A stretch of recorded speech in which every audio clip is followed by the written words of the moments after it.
ఒకప్పటి సినిమాలు చూసుకుంటే ఇప్పుడు మీరు చేస్తున్న జానర్ ఎంటర్టైన్మెంట్ కామెడీ, అప్పట్లో జంధ్యాల గారు, ఈవీవి గారు, వాళ్ళందరి సినిమాలకి ఒక సిగ్నేచర్ లాగా ఇవి జంధ్యాల గారి సినిమాలు అలా ఒక సిగ్నేచర్ ఉండేది. ఇప్పుడు మీరు కూడా అదే ఎంటర్టైన్మెంట్ దాంట్లో మీకు ఆ సిగ్నేచర్ ఏర్పడిందని అనుకుంటున్నారా సార్? అంటే నేను ఎప్పుడు చెప్పాను కదా, నేను దేన్ని నేను టార్గెట్ చేసేయాలని, నేను సినిమా చేయాలి, సినిమా నా సినిమా చూసిన ఆడియన్స్ డిసప్పాయింట్ అవ్వకూడదు, డిస్ట్రిబ్యూటర్ నష్టపోకూడదు, నిర్మాతకి లాభం రావాలి, ఇవే ఉంటాయి. నేను కంటిన్యూస్గా సినిమాలు చేయాలి, ఇదే నా కోరిక, అంతే తప్ప నేను జంధ్యాల గారు అంటే ఆయన మహానుభావుడు, ఆయనతో మనం కంపారిజన్ కూడా చేసుకోలేం. ఈవీవి గారు ఆయన ఒక లెజెండరీ డైరెక్టర్, సో ఎవరితో కంపారిజన్ కాదు నాకు. కాకపోతే నన్ను ఈవి సత్యనారాయణ గారు, కొంతమంది నిర్మాతలు చాలామంది అంటుంటారు నన్ను, నువ్వు జూనియర్, నా ఎన్టీఆర్ గారు ఒకసారి స్టేజ్ పైన అన్నారు, ఈవి గారు స్టేజ్ పైన, ఈయన జూనియర్ రాఘవేంద్రరావు అని. నేను సీతమ్మలక్ష్మి ఆడియో ఫంక్షన్ అనుకుంటా, ఎన్టీఆర్ గారు వచ్చి. అయితే అవన్నీ సంతోషాన్ని ఇస్తాయి. బట్ నేను వెంటనే రాజేంద్రరావు గారు లాగా ఫీల్ అయిపోయి నేను అట్లాంటి ఆ మైండ్ సెట్ ఉండదు నాకు అసలు. దాన్ని ఆనందంగా ఫీల్ అవుతాను తప్ప, నాకు మొన్న సెట్లో పనిచేసేటప్పుడు రాజేంద్ర ప్రసాద్ గారు రెండో సినిమా ఇది, ఏమయ్యా ఈవీ గారు రేలంగి నరసింహ గారు కలిపితే నువ్వయ్యా నీ స్టైల్ అలా ఉంటుంది అన్నారు. So these are all compliments. మనం హ్యాపీగా సంతోషంగా ఫీల్ అవ్వాలి తప్ప ఇది నేను అని నేను ఎప్పుడు టార్గెట్ చేయను. అంత ఏం తెలియదు నా మీరు హ్యాట్రిక్లు చూశారు, కొన్ని సినిమాలు అంతలా రీచ్ అవ్వలేదు, లైక్ యావరేజ్గా ఆడేవి, కొన్నేమో సూపర్ డూపర్ హిట్లు అయ్యాయి. ఎందుకు సార్ ఆ కన్సిస్టెన్సీ ఎందుకు ఉండట్లేదని అనుకుంటున్నారు? అలా అంటే ప్రతి సినిమాకి ప్రతి డైరెక్టర్ ఒకే కష్టం పడతాడండి. ఈ సినిమాను ఒకలాగా ఆ సినిమాలో ఒకలా తీయడే, కానీ మనం అనుకునే కంటెంటే సినిమాని తీయటం అన్నది అన్ని సినిమాలు ఒకే రకంగా తీస్తాం. అనుకున్న కంటెంట్ ఆ టైంకి ఆ ఆర్టిస్టులు, ఆ బ్యానరు, ఆ ప్రొడ్యూసరు కూడా మన పైన ఇన్ఫ్లుయెన్స్ అవుతుంటారు ఒకసారి. ఇప్పుడు నాకు కొంతమంది ఫోన్ చేసి మనం మెలోడియస్గా సినిమా తీద్దామని ఉంటుంది, కొంతమంది మాస్ కావాలండి, మీరు మాస్ కామెడీ కావాలండి, ఇట్లాగా అవి కూడా ఇన్ఫ్లుయెన్స్ అవుతున్నాం. మన సరౌండింగ్స్ కూడా ఇన్ఫ్లుయెన్స్ అవుతుంటాం ఒకసారి. మన చుట్టూ బాగా దగ్గరగా కొన్ని సినిమాలు చేసేటప్పుడు కొంతమంది రైటర్స్ దగ్గర అవుతారు, కొంతమంది ప్రొడ్యూసర్సే అందులో పార్ట్నర్స్ దగ్గర అవుతారు. దగ్గర అయినప్పుడు వాళ్ళ ఇన్ఫ్లుయెన్స్ కూడా మన మీద ఉంటుంది. సో వాటన్నిటిని తీసుకొని ఒక కంటెంట్ చేస్తాడు. నా స్టైల్ అయితే అది. అన్నీ వింటాను నేను, బట్ నేను ఏం చేయాలనుకుంటున్నానో నాకు ఏది నచ్చుతో చేస్తాను. బట్ అది ఇన్ఫ్లుయెన్స్ అవుతాం తెలియకుండానే, ఒకటి ఉంటుంది అది. దానివల్ల కూడా చిన్న చిన్న పొరపాట్లు జరుగుతాయి ఒకసారి. లేదు ఇది బాగుంటుంది, చాలా బాగుంటుంది అనుకున్నప్పుడు చేస్తాం, దాన్ని కూడా నమ్మి చేస్తాం. ఆడొచ్చు ఆడకపోవచ్చు, కొన్నిసార్లు ఆడతాయి కూడా. సో వాంటెడ్గా ఇది సూపర్ హిట్ కావాలని తీను, ఇది ఫ్లాప్ కావాలని తీను.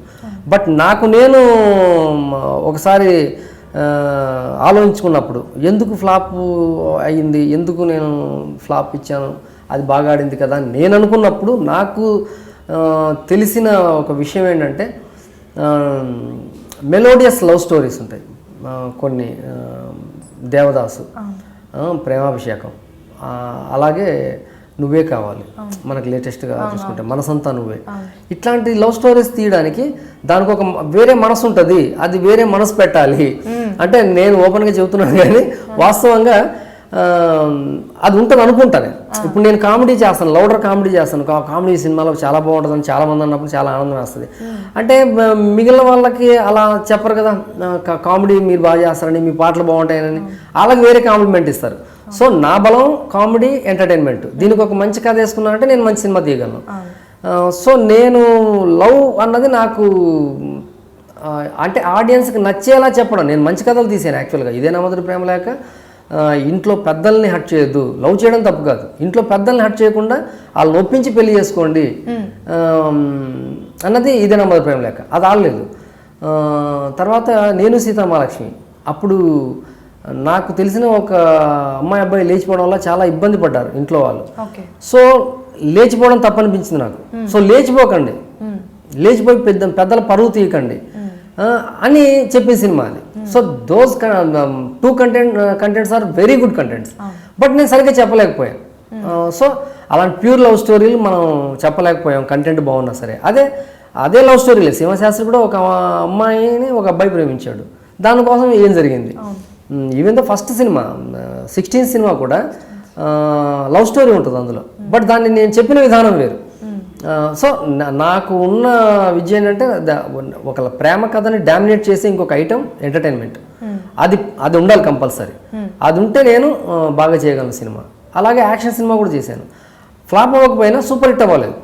సో యాక్షన్ సినిమాలకు బేసికల్ నేను తర్వాత ఆట ఆడుకుందాం రా చేశాను. ఆట ఆడుకుందాం రా కూడా మా కమర్షియల్ టోన్ సినిమా అది. సో కమర్షియల్ టోన్ సినిమాకు ఒకసారి హీరోస్ అడ్వాంటేజ్ అవుతారు. సో ప్రొడక్షన్ అడ్వాంటేజ్ అవుద్ది, పబ్లిసిటీ అడ్వాంటేజ్ అవుద్ది, టైం అడ్వాంటేజ్ ఉండాలి. సో ఇవన్నిటిని బ్రేక్ చేసి ఆడించేది కామెడీ. ఎవరికి సంబంధం లేదు, ఎవరు ఉన్నా లేకపోయినా కామెడీ ఉంటే కంపల్సరీ చూస్తారు. సో దాన్ని నేను వదలకుండా సినిమా చేయాలని ఫిక్స్ అయిపోయాను. అండ్ మీరు ఇండస్ట్రీకి చాలా మంది రైటర్స్ని ఇంట్రడ్యూస్ చేశారు సార్ మీ సినిమా ద్వారా. దానికి మీ సెల్ఫిష్ రీజన్ ఏమైనా ఉందా? ఏం లేదు, నాకు ఎవరైనా రైటర్ కనిపించి కథ చెప్పి 4 మాటలు మాట్లాడి 1-2 సీన్లు ఏదన్నా నీకు తెలిసి నువ్వు రాసిన ఇవ్వయా అంటాను. ఇస్తారు. ఇచ్చినప్పుడు నేను చదివితే నాకు నచ్చితే నేను వాళ్ళని ఎంకరేజ్ చేస్తాను. That's it. నాకు పర్సనల్గా ఏమి ఉండదు. నా దగ్గర కొత్త రైటర్స్ చాలామంది వచ్చేవాళ్ళు, ఎందుకో నాకు తెలియదు.